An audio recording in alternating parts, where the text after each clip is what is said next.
Good evening, I'm Ces Oreña-Drilon. I'm Pauline Verzosa. And I'm Shawn Yao. The big stories tonight. No reprieve for Filipinos as the Middle East crisis deepens. Another round of oil price increases is in the offing, while a fare hike seems inevitable. And the government says supply of basic commodities remains stable amid the spike in fuel costs. But what it cannot guarantee at this point are steady and fixed prices, particularly of food items.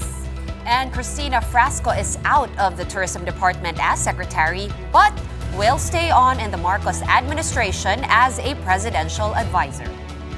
Hindi ko makalma yung merkado eh. There will be an increase, but I don't know how much yet. Mukhang magiging positibo naman po yung aming inihayang petisyon maging 2 piso na. On the supply and logistics, we acknowledge that the prices actually will increase, not because of the product itself, but because of the cost of logistics. We work closely with them to make sure that keep their prices. The worst is not over. Local fuel prices are likely to keep spiking as world crude oil continues to hover near $100 a barrel. Government, however, is stepping up with more aid to the sector most affected by the fuel crisis, transportation. Mobile journalist Amy Atienza with tonight's Big Story. And then another bad news. Fuel prices are projected to go up again next week after hefty increases in diesel, kerosene, and gasoline just this week. Though the Energy Department has yet to churn out the numbers, oil industry estimates diesel rising to more than 100 pesos per liter. DOE Secretary Shawn Yao acknowledged that another round of price hikes is possible next week as world oil prices remain erratic. Kailangan namin para mag-compute kung magkano yung magiging increase next week. Ang sigurado ko lang dyan, may increase talaga tayo for next week. Hindi ko makalma yung merkado eh. There will be an increase, but I don't know how much yet. The global benchmark Brent crude continued to trade at $97 a barrel after peaking at $120 on Monday. Current prices suggest the pace of the increases may finally be decelerating from this week's records highs. But on Wednesday, March 11, Iran warned the world to be ready for $200 per barrel oil. Iran highlighted this warning by firing on merchant ships that tried to go past the Strait of Hormuz. The Philippine government, however, continues to scramble to ease the effects of higher fuel cost. The DOE continues to find alternative oil sources outside the Middle East. For its part, the Transportation Department hinted at a possible increase in fares soon. The agency is still crunching the numbers by how much based on current fuel prices. Merong nakabinbin na petition. No? The process usually is for LTFRB to make a recommendation. They submitted a recommendation po sa DOTr. Binalik ko po yesterday. Sabi ko, you have to recompute your numbers. You have to recrunch your numbers. Mukhang hindi tutugma. Sabi naman ni Chairman Vigor, matatapos na within the week. Transport groups have earlier filed for a 2 peso fare hike amid the current fuel crisis. Sa ugnayan naman po namin sa LTFRB, the other day with Chairman Vigor Mendoza, mukhang magiging positibo naman po yung aming inihayang petisyon maging 2 piso na. At baka ho sakali, ako'y umaasa at ang dapat ang kusina na baka itong week na ito magkaroon ng pagdidesisyon. What is certain, however, is that the government will be giving out fuel subsidies starting March 17. Around 139,000 tricycle drivers will receive the 5,000 peso subsidy first. They will be followed by jeepney operators and drivers, TNVS, and bus drivers, though the DOTr warned some groups may only start getting the assistance in April. The subsidy rollout will be conducted simultaneously in Metro Manila to be followed by other regions nationwide. Tricycle driver muna ang uunahin natin. Yun kasi ang may pinakamabilis at sa pakikipag-usap ng LG sa atin sa mga local government unit, mabilis nating mahuhold agad kung sino sila. The DOTr has also announced that it intends to provide a separate fuel subsidy. But instead of money, they will be issuing cash cards that can only be used at select fuel stations. Kapatid Amy Atienza, we are One News. Well, the country's food supply remains stable. The Trade Department gave this assurance to senators following reports of hoarding and panic buying. The DTI says the country has inventories of basic goods and prime commodities good for 2 months. They've informed us that the supply, they have 2 months supply. So when we talk about the supply that they have, kasi yung mga nakakanned po, most of those were bought, I mean, before pa. And yung iba na nasa warehouse lang po nila. Yung iba naman nasa warehouse na po ng mga supermarkets and groceries. The DTI is also keeping a close watch on food prices. The agency says it continues to talk to manufacturers and retailers to keep price hikes at bay. On the supply and logistics, we acknowledge that the prices actually will increase, not because of the product itself, but because of the cost of logistics. So magmi-meet din po kami this week with the 30 logistics companies. We work closely with them to make sure that kahit may calamities or may crisis, they keep their prices. Meanwhile, the Philippine Amalgamated Supermarkets Association said higher prices are inevitable as the movement in oil prices usually affects the cost of nearly all products. Association President Stephen Kua also warned against panic buying or excessive purchasing, as this, he says, could also drive up prices and reduce market stocks. Kasi once we do that, kukulangin ang stocks natin sa mga shelves ng tindahan. Yung mga may kaya lang ang makikinabang dyan. Just buy lang what we need. Let's not overdo things. No? We need, walang pasaway. Kailangan natin ngayon ng discipline and cooperation of everybody para medyo we can get through this obstacle, this challenge. Senate Committee on Ways and Means Chairman Sherwin Gatchalian also explained that the country is facing price issues and has no problem with supply. I don't see na meron tayong problema sa supply. Wala tayong problema sa supply. Ang problema natin presyo. Yung panic buying nila hindi sa mawalan kung hindi makabili ng mas murang items. I think yun yung nangyayari ngayon. Let's talk about how this fuel crisis will affect the prices of local goods and commodities. And joining us tonight is the president of the Philippine Amalgamated Supermarkets Association, Stephen Kua. Good evening and welcome to the Big Story.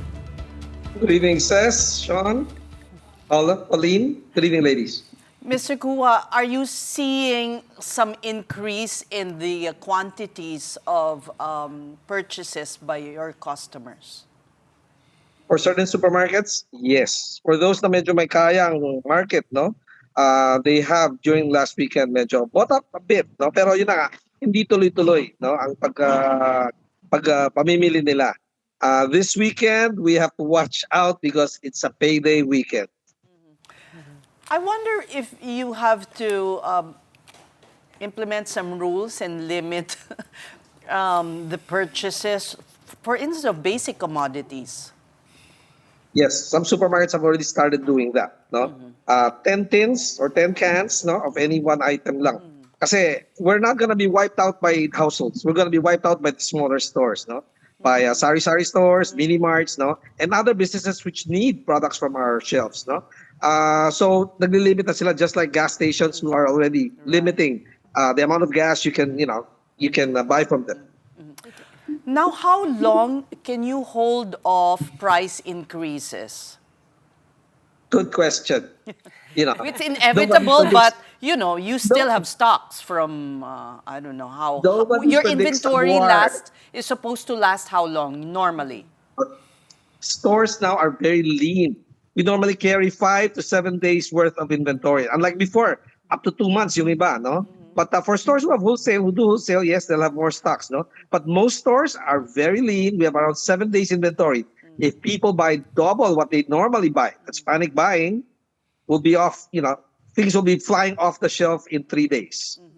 Sir Steve, I was curious if your organization, the Amalgamated Supermarkets Association, have you guys called for some sort of emergency meeting just to talk about maybe a cohesive plan across the board on how you're going to tackle this maybe protracted Middle East conflict? Well, 2 things. Number 1, DTI, through the National Price Coordinating Council, wherein we're a member, is calling for a meeting tomorrow, 10 a.m., no? So we'll have to see what guidelines they'll be issuing.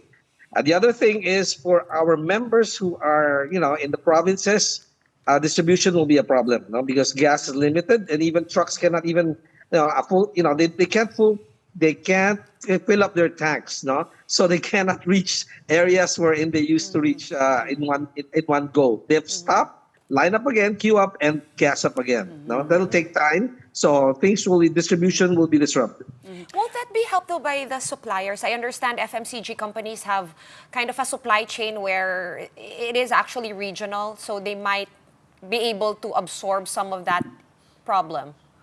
Well, most of them would have central distribution warehouses. No, these are built in strategic areas, no, so that they can, quickly fill up, no, distribute to certain regions, no. Although, of course, not all companies have that. Number one, and number two, again, the gas supply problem, no, getting your goods from the central distribution warehouses to the retail outlets. But going back to my question, how long can you hold off the increases? For as long as the manufacturers don't increase their prices, we're holding on to our prices. And prices haven't gone up, ladies. Nobody has mentioned to us that they'll increase their price. There was one major manufacturer, but he said starting April. And that was before the first missile was launched. So, I don't know if he'll change his mind or everybody's waiting for guidelines from the government so that, we can all act as one. Well, Stephen, if oil prices remain elevated, the big question is by how much could the increases be on our basic commodities? Pricing is a management decision. So it depends on the different circumstances, the different constraints of manufacturers and distributors in getting their items into the shelves of supermarkets. It will be a problem, lalo na ang dami na nating supermarkets, ang dami nating retail outlets. So ang daming formats, right? You got convenience stores, you got mini-marts, neighborhood stores, and the hard discounters. So, of course, hard discounters, medyo iba yung kanilang suppliers. But still, it's a challenge. But the fresh goods, for instance, vegetables, I guess poultry, pork, locally produced, those will see price increases immediately because of the transport? I think they've already seen price increases since yesterday, when the first tranche of increase in price of fuel. So daily yan dinatid. So once na kaagad tumaas ang presyo ng crudo, kaagad they have to, that's an input already to their cost, cost of operation. So tumaas na kaagad, even the fresh produce section of supermarkets, not just wet market. I think the last time we had such a disruption in relating to, of course, supermarkets and groceries was the COVID pandemic, where, of course, all the transportation also stopped. Now, that might be different, but in your experience, Sir Steve, ano po yung mga goods na unang tinatamaan ng pinakamalalaking price hike? Because the DTI will for sure try to control the prices of some of the more basic and popular commodities. Well, at the Congressional briefing 2 days ago, Secretary Balagsakan said that the non-food items will increase higher in price than the food items because of the amount of fuel needed to produce durable goods and non-edible goods. That said, it really depends on the situation of the manufacturer and distributors. How much stock do they have on hand, and how much raw materials do they have on hand, Kasi once raw materials are depleted, again they will have to source for those products for those raw materials and hoping that they arrive in time para connected, yung pagkaubos ng kanilang produkto from the old raw materials to the new ones that will be needed. Let's hope that supply chain would not be that badly disrupted. And among your members, you don't see any taking advantage of the situation by increasing prices? And do you have penalties if ever there are those who violate that? I haven't received any report of that, unless they don't tell me. I wouldn't know, kasi that's countryside, we're nationwide, Sanctions, we don't do sanctions among ourselves. We just tap their shoulders and tell them, hey, there's a report. Someone through social media told me that you'll be doing this. Maybe you're not aware. Go check with your staff. That's what we tell them.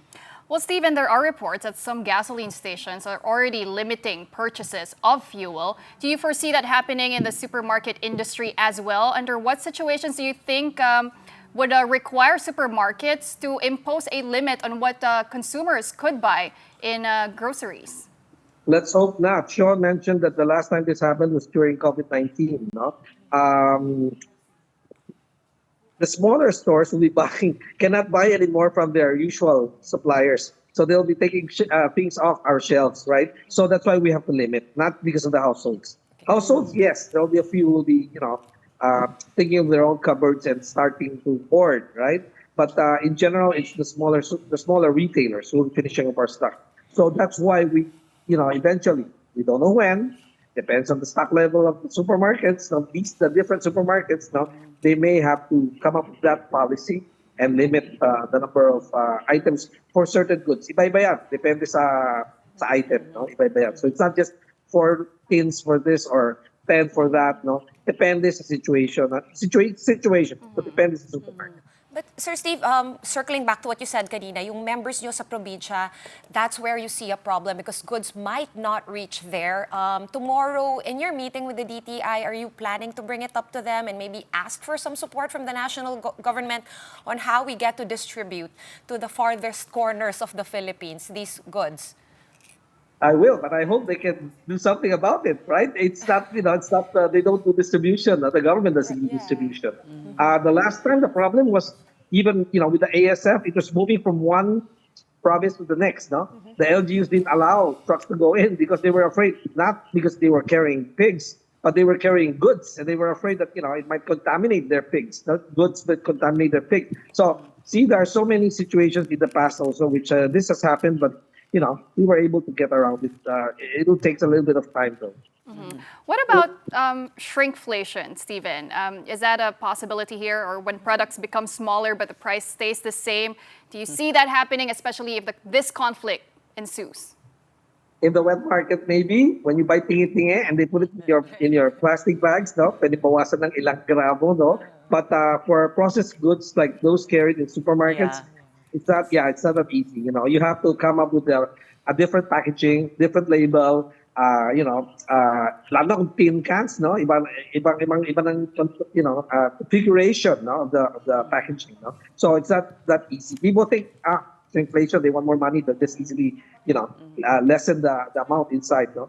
It doesn't work that way, no? Unless maybe snack foods, more air inside and less goods, no? But still, maybe, no, it's creative, right? What items are flying off the shelves?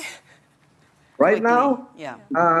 No, right now, wala pa. So let's not get to that. Hopefully, we don't get to that seed. No? That's why we're suing for time, hoping that production of the manufacturers are 24/7, no? So that by the time it's needed, the goods are here. And they will have to immediately replenish their raw materials. That's the important thing. Also, you don't sound very pessimistic, which comforts me a lot. Can you give us something to be optimistic about? You said we've weathered this before in other ways. Yeah. COVID took 3 years, di ba? We were able slowly, gradually, di ba, get over that difficult period. It takes discipline. It takes cooperation. Discipline, correct. And concern for your neighbor. Huwag mo namang pakyawin yung para sa'yo lang, ikaw lang ang kakain. That's right. Manage your trips, time it well, magkisabay sa rush hour kung pwede, di ba? The 4-day week might work because they go in earlier, they leave later, so hindi nakisabay, no, sa uwian ng tao. Schools will have to come up with their policies, hospitals, even churches, no? So, ito naman di katulad dati wherein takot tayo, baka mahawa. No? So ito naman, it's a mindset. No? So it's a mindset, it's a mind game. So you just have to come up with the right policies. No? The different agencies in government will have come up with the policies so that hopefully people comply and follow suit. And we can get over this period, which again, we don't know until when it will last. Let's pray it lasts only for a few weeks. Perhaps it's a good time also to consume less. Yes. Stop wasting food. Yeah. Well, it's good, Stephen. Right. And also Zoom meetings. So like tomorrow, TTI meeting is a Zoom meeting. So we don't have to ride all the way to Makati, so difficult to park. See, so we save on energy, time, traffic. No, we lessen the traffic. So there are things that you can do like that. In other words, look for the silver lining. Right. Thank you for your optimism. Let's stay optimistic and don't go out to buy more than what you need. Maybe 15% is okay. Don't buy 50% because we're going to run out of goods. Philippine Amalgamated Supermarkets Association President Stephen Kua. All right, and in related news, President Bongbong Marcos has certified as urgent a House proposal giving him powers to suspend or reduce fuel excise taxes. Congressman Miro Quimbo, chairman of the House Committee on Ways and Means, shared this copy of the president's certification addressed to Speaker Boji D. This means the proposal can bypass the constitutional requirement of putting a measure to a vote on 3 readings in separate days.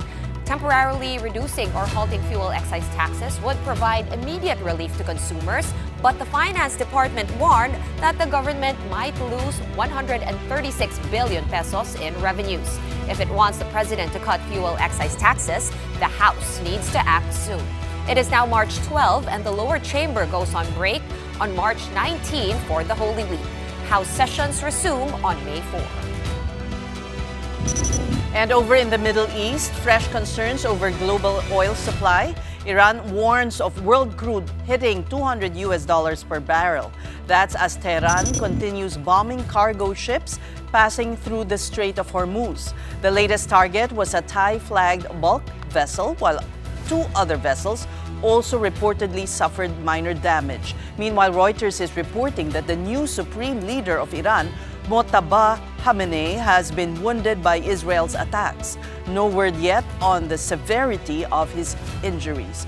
Also in Iran, more than 100 were killed in airstrikes by the U.S. and Israel in a girls' school. Most of the victims were aged 10. In Dubai, a building was attacked by a drone. It caused a fire, but there were no injuries. Well, we're just going to take a quick break, but coming up, Tourism Secretary Cristina Frasco has been removed from her post but has been tapped for a climate role. The details when the big story returns. Keep it here on One News.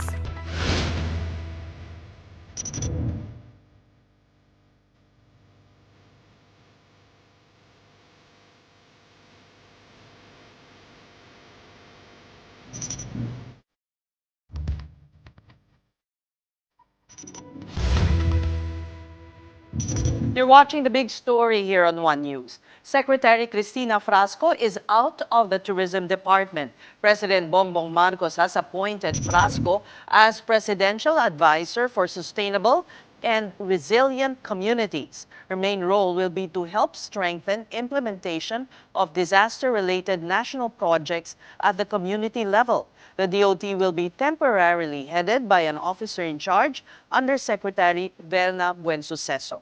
Hours before the announcement, Palace Press Officer Claire Castro neither confirmed nor denied rumors of Frasco's exit.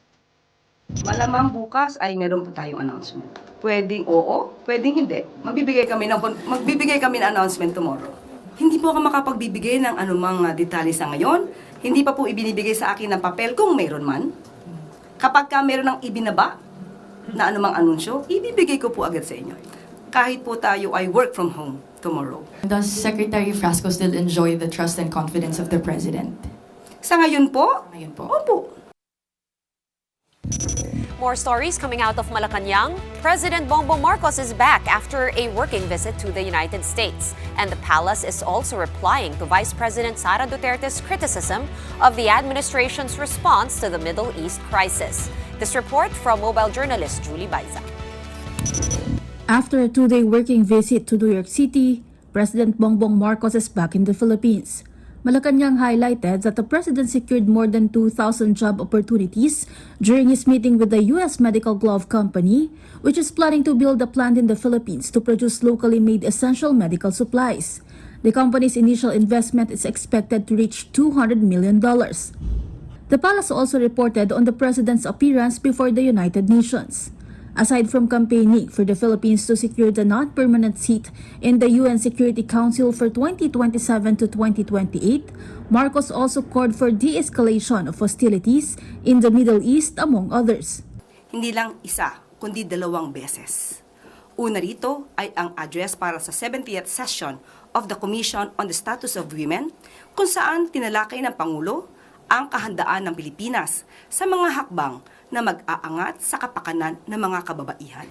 Sa pangalawang araw, nagbigay din ang Pangulo ng special address sa General Assembly ng United Nations. Bahagi ito ng kampanya ng Pilipinas upang maipanalo ang Pilipinas ang kandidatura para sa isang non-permanent post sa UN Security Council mula 2027 hanggang 2028. Palace Press Officer Claire Castro had a retort to recent remarks made by Vice President Sara Duterte. In an interview in Davao City, Duterte had stated that foreign observers and governments had been predicting a major conflict as early as 2022. She criticized the current administration for what she described as a lack of swift action to brace for impacts like soaring oil prices and the need for mass repatriations. But according to Castro, if the Vice President truly had verified information about the looming conflict from 4 years ago, shouldn't she have flagged it to the President or at least the Department of National Defense? At least, that's what a concerned official would do. By keeping this information to herself for when she needs it as a political I told you so, Castro says the Vice President could have committed nonfeasance and a breach of public trust. So, kung siya may alam as early as 2022, at hindi man lang niya ito binanggit diretso sa ating mga kababayan, sino ang hindi nagtrabaho? Sino ang walang ginawa? Tandaan po natin, ipinagmamalaki niya meron siyang impormasyon patungkol dito. Hindi po ba obligasyon niya bilang Vice Presidente na ito ay ipaalam sa ating otoridad? Para man lang ang ating mga kababayan, katulad ng sinasabi niya, ay nakapaghanda. Kung hindi niya to sinabi, definitely, this is a breach of public trust. The Palace Press Officer also had something to say about the VP's statement on the anniversary of her father's arrest. Sara said on Wednesday, March 11, that a lot of people had been angry since last year about Digong's turnover to ICC at The Hague. Gaano karaming tao ang galit? Sa ngayon po, masasabi natin, ang ginawa po ng gobyerno, hindi lamang po ito para isalba ang sinuman. Ito rin po ay para sa mga taong, sa mga Pilipino na siyang nag-file ng complaint.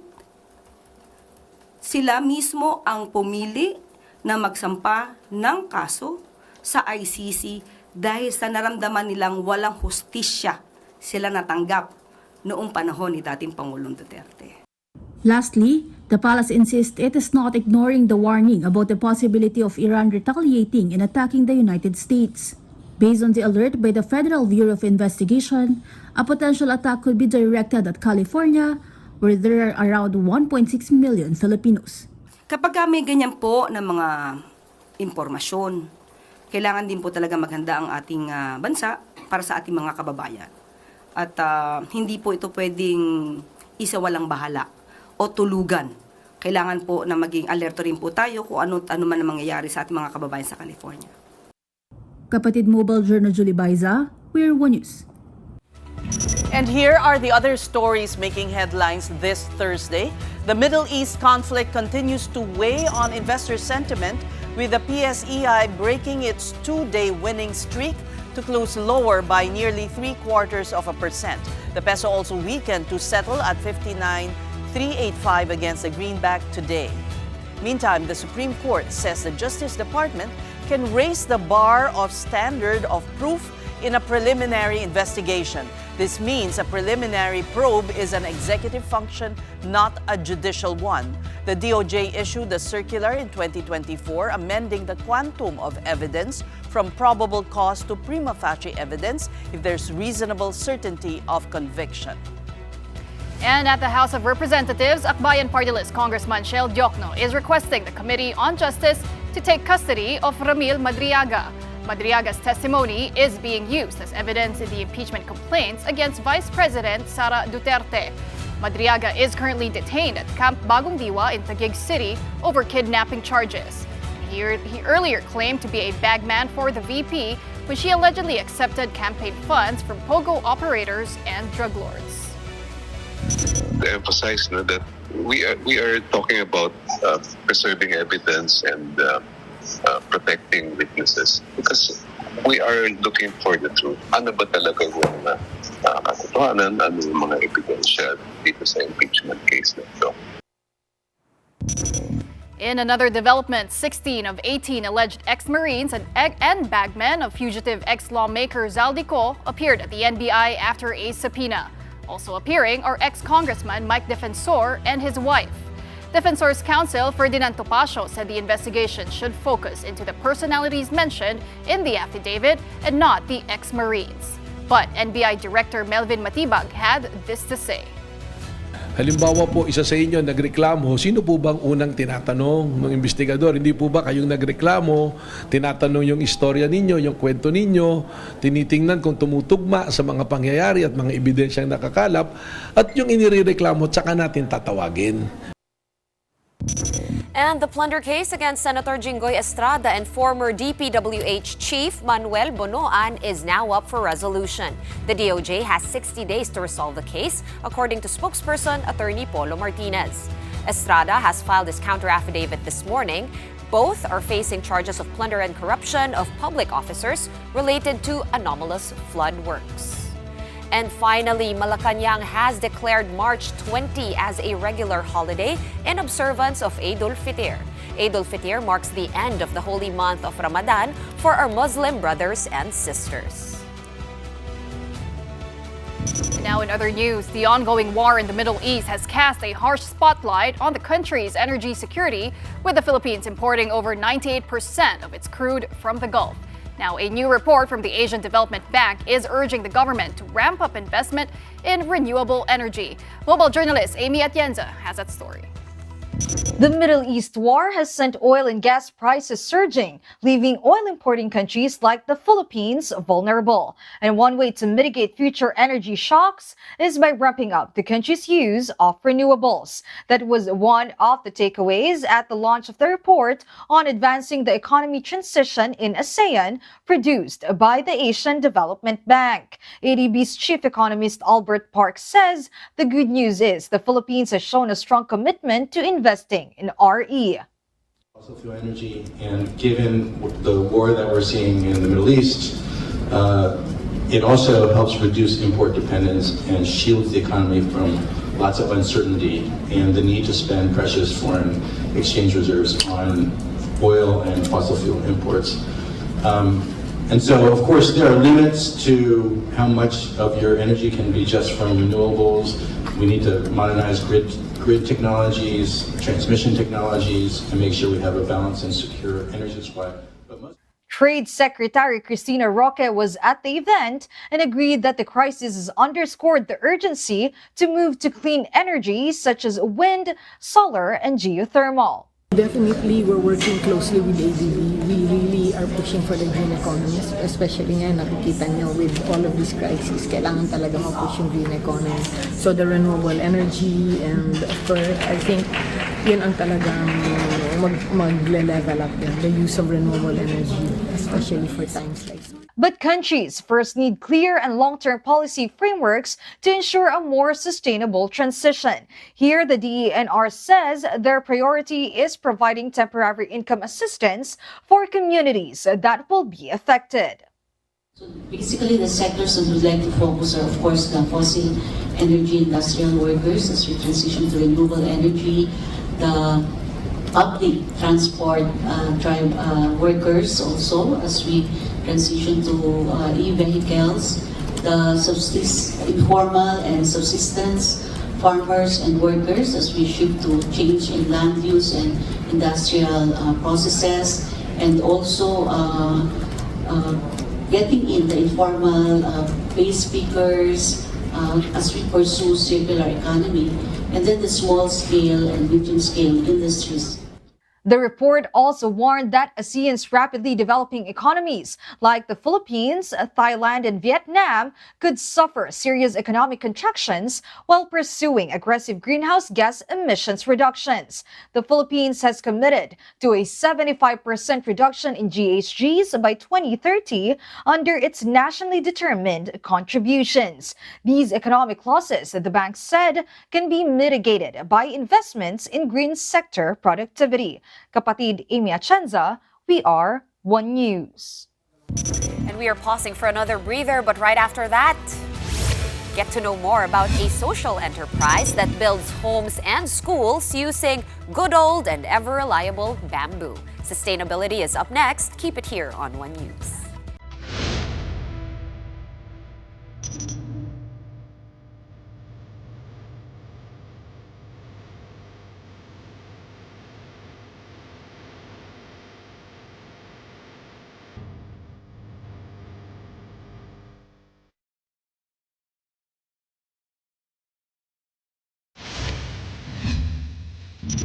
Welcome back to the big story. We've heard many stories about the power of bamboo, which, well, sprouts everywhere in the country. Here's one more from a social enterprise that champions this wonder plant, grass actually. Since 2018, Kawayan Collective has processed over 95,000 bamboo poles to construct homes and classrooms primarily in Negros Oriental. The firm traces its roots 16 kilometers south of Dumaguete in the town of Dawin, where bamboo craftsmanship remains a cherished tradition. Locals transform bamboo poles into construction-grade materials that serve as an alternative to cement blocks and steel. For their efforts, Kawayan Collective has been named Top Small Business of the Year in 2024 by no less than President Marcos himself. It's time to put the spotlight on initiatives that move communities forward. Welcome to Sustainability.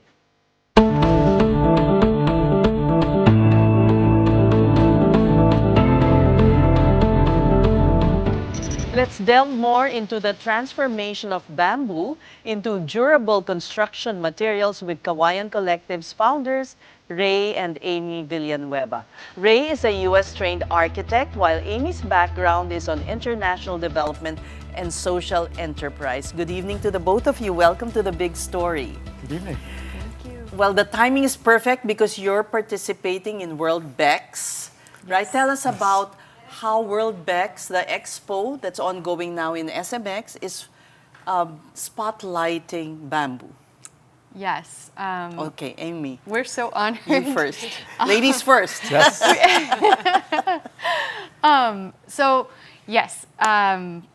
Base Baha'i was inquiring with the organizers of World BEX, who had named this year's expo all about sustainability.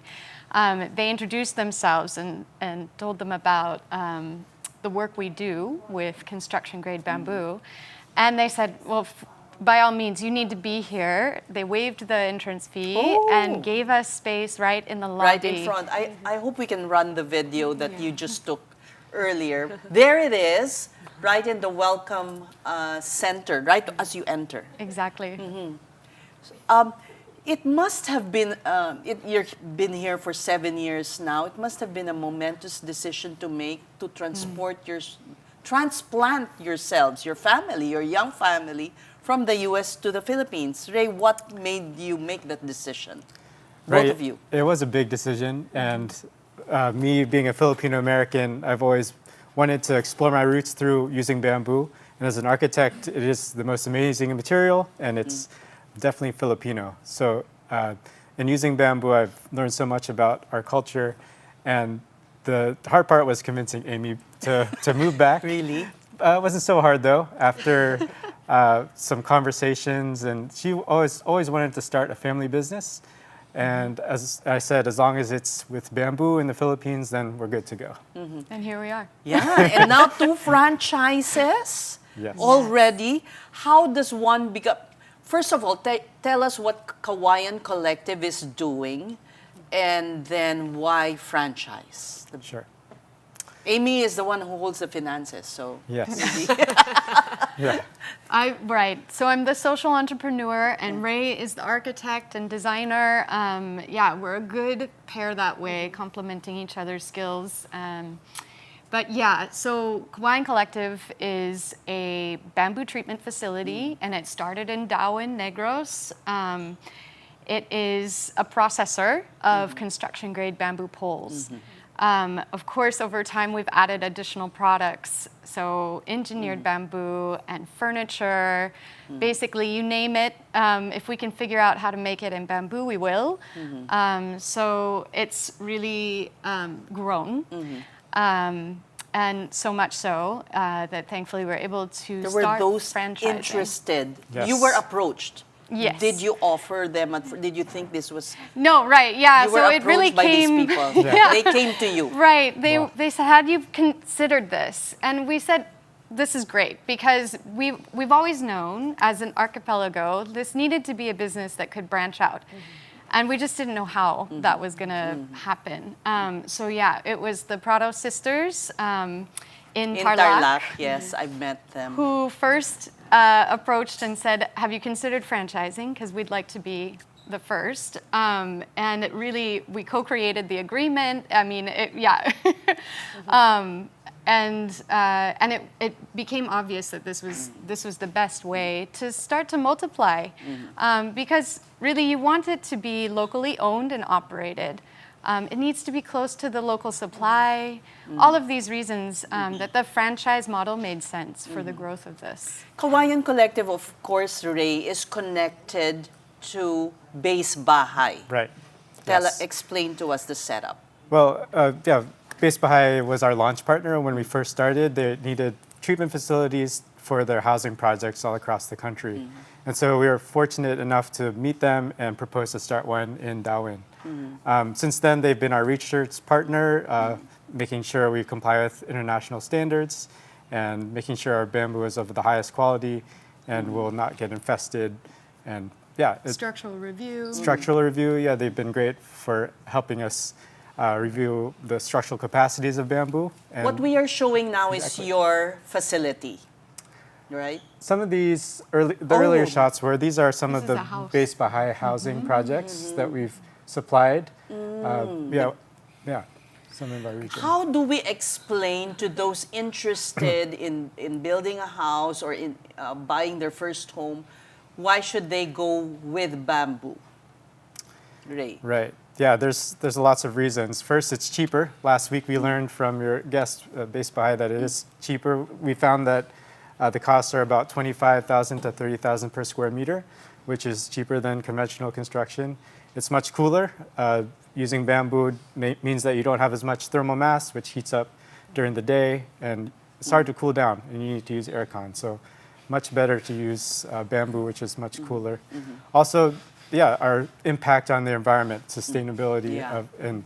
But the common misconception is it's also dirt cheap. It's not exactly. Right. Because what do you do to the bamboo first to make it, construction grade?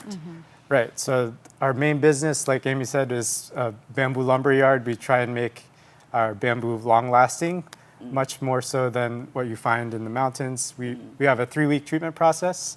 3 weeks? Yeah, 3 weeks, where we only harvest mature poles that meet a certain diameter and maturity and straightness, and then we apply the treatment methods that are internationally standard. I have a quick clarification, and this might be for someone who's listening there and might want to That's franchise your house. more. Wait, That's can my you house? show more of that? Where's the house? Oh, there. that's us. Well, later. Okay. Yeah. Oh, there's the house. No, you have to see. That's your house, right? Yes. Look how beautiful it is.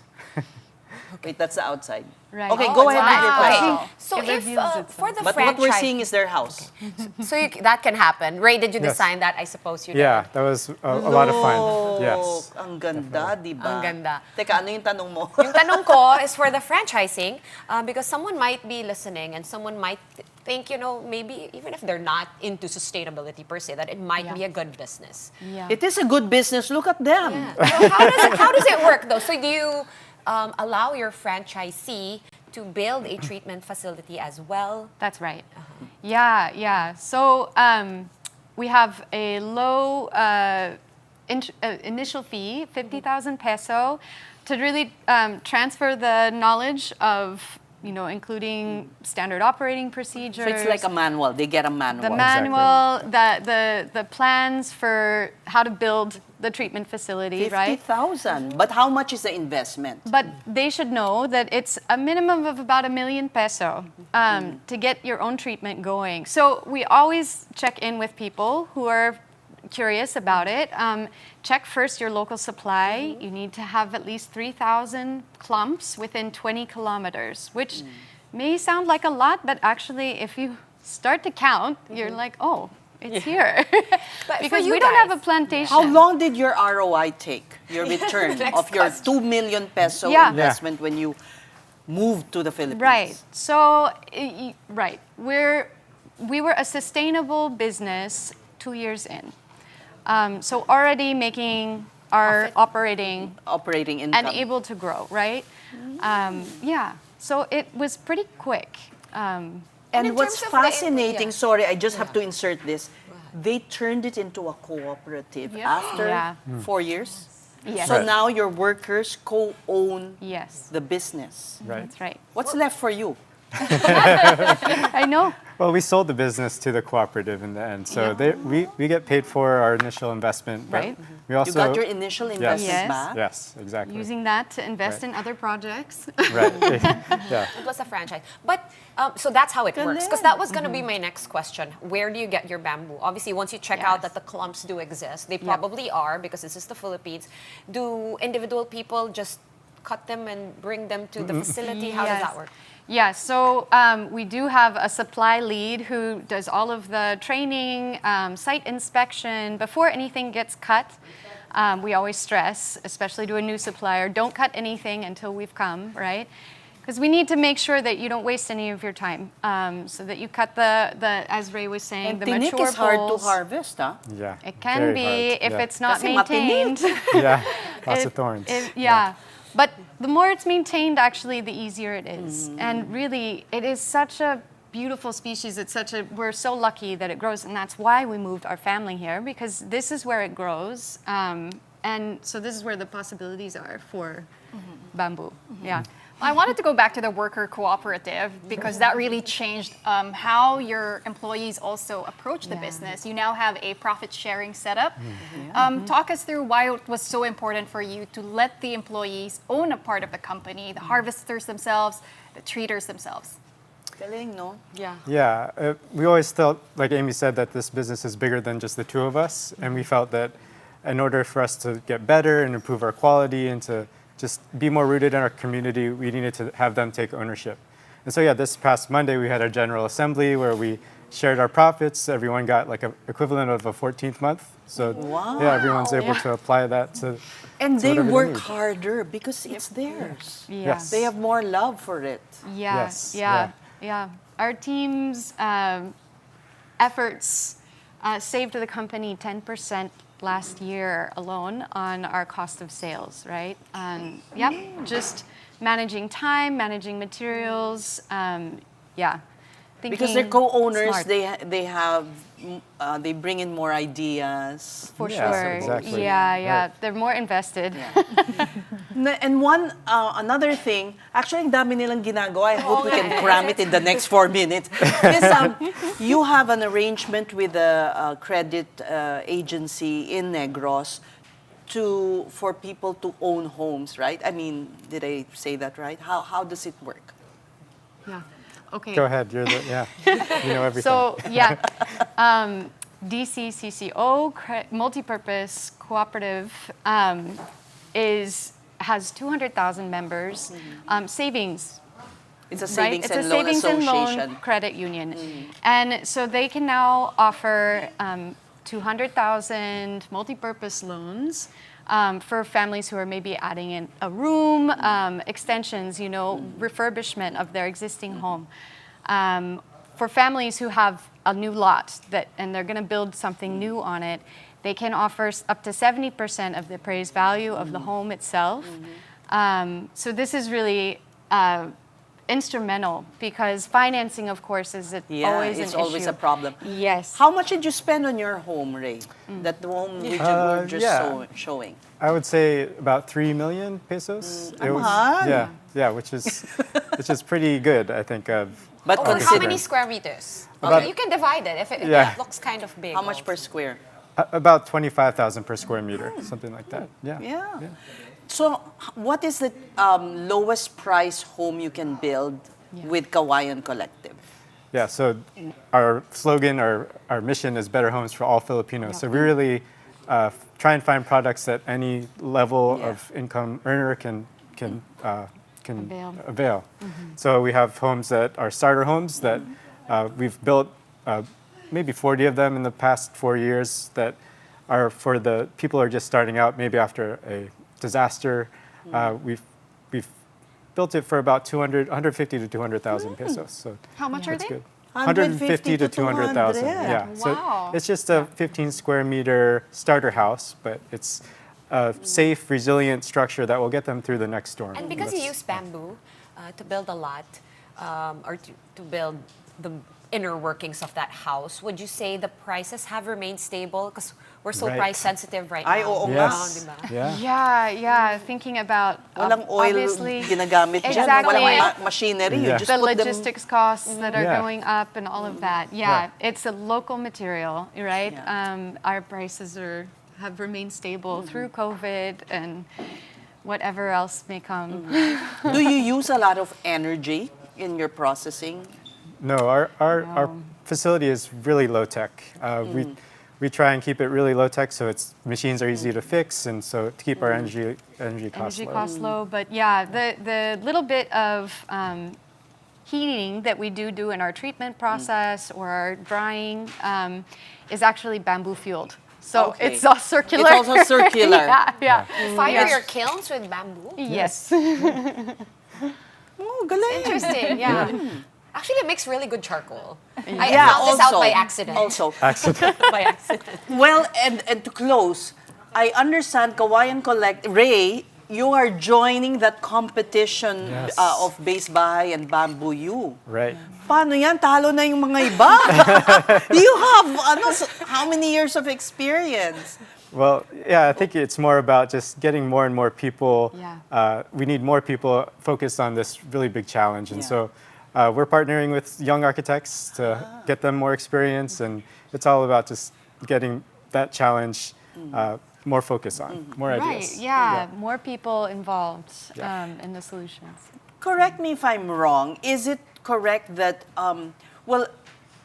Bally's really has really heightened awareness about bamboo, but are we ahead in terms of engineered bamboo? Or I would say, are we at par or how? I would say engineering in general with Base Bahay there, and then our standards and our national guidelines now that are published. I feel like in that regard we're beyond Bali and Indonesia. Wow. And we're one of the leaders, I would say, in Southeast Asia. Wow, not that it's a competition, you know. It's something for the Philippines to be proud of. Yeah. We need to get that word out about that because not too many people know about it. But I'm sure with World Bex there, you're spreading the word about it. So there. Any last words from the two of you? You're so inspiring. Oh yeah, before we go, you have to tell us about your effort now to export these products to the United States. That's why you're selling your house? Is that why you're selling your house? Well, no. That beautiful house? Yeah. Ray can build another one. Yeah, exactly. She won't let me build another one until we sell that one. That's why. It's sold already? Not yet. No. Oy, for sale. Yeah, tell us quickly before we go. We have 1 minute. Well, yeah, there's so much potential with material, and we feel like there's so much, interest from all around the globe. So we're really trying to see what doors it opens. And now that we have a franchise, we have that much more capacity to produce. So we're really looking outwards for other markets. Our home is always the Philippines. But we'll see also who else is interested. Best of luck. The world will see Philippine bamboo products. Yes. Yes. Thank you so much. All right, that was Ray and Amy Villanueva of Kawayan Collective. All right, and that's all the time that we have for tonight. Thank you so much for watching The Big Story. We are back here tomorrow. Tomorrow is Friday too, so perfect. You can head over to Worldbex on the weekend, but we will see you tomorrow. Kapatid, we are one news, all sides, all the time. Have a good night.